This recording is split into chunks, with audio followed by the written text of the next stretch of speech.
How do you use the metal back here, or do you use metal to replace what you cut out? Yes, we'll use metal. Come on in.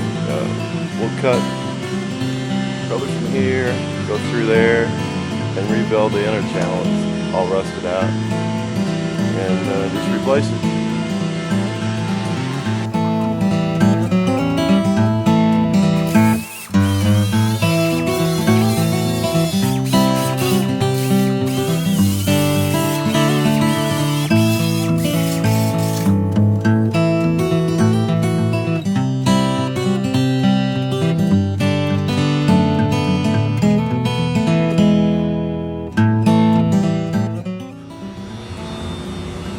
Well, as you can see, the last time we took a shot of this quarter, there was nothing but rust from the back end up to the wheelhouse.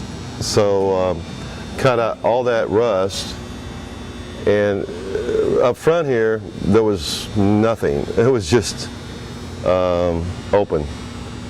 And so I took a piece of metal and cut it the width of this. It had to be flared a little bit, and wrapped it here and welded it to there. Then took a piece of metal on the inside and overlapped the metal that could be welded, and ground it down, everything, and welded it so I'd have something to so I'd have something to weld to. And then I take fiberglass. It's a fine fiberglass mesh. It's almost like body filler, and you just start building it, and you can kind of mold it the way you want to.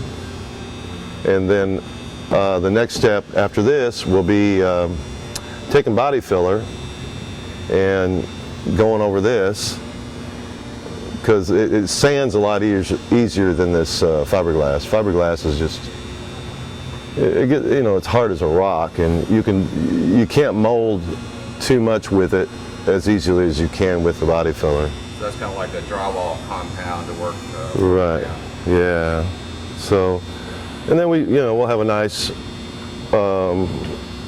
smooth quarter panel, and it's strong, and it should last another 40, 50 years, hopefully. So after you get that sanded down, it's ready to be etched. Right. We'll etch it. We have to do some more sanding up here, but we'll take that, before we etch it, we'll take the same thing we did on the fenders and doors, and we'll spray it on there and let it soak for about 2 or 3 minutes, and then we'll wipe it off.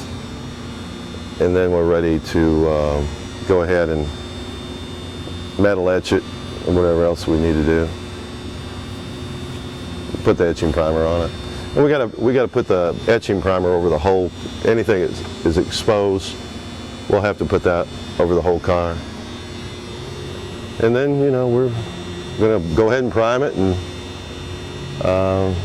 the metal should last a long time. It'll all be neutralized. Okay, what we have here is our frame measuring device. It's called the Touch. It almost looks like a robot, but it's computerized, and within this laptop it has all the vehicle's dimensions and specs, and when we get ready to use it, we just have to calibrate it, and then we'll go around to each place on the car on the front end, and we'll touch the damaged area to another point of reference, and it will let us know how far out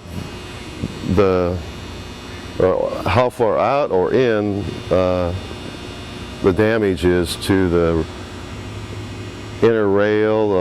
It'll measure control arms. Quite a unique little machine. I think the hardest thing about this machine is just learn how to use it.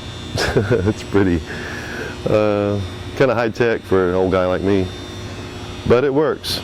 A lot easier than the old days when we used tape measures and tram gauges and all that. And then it will give us a readout, a printout of the points that we're measuring, and let us know if we have pulled it far enough and the vehicle's back into specifications by the factory.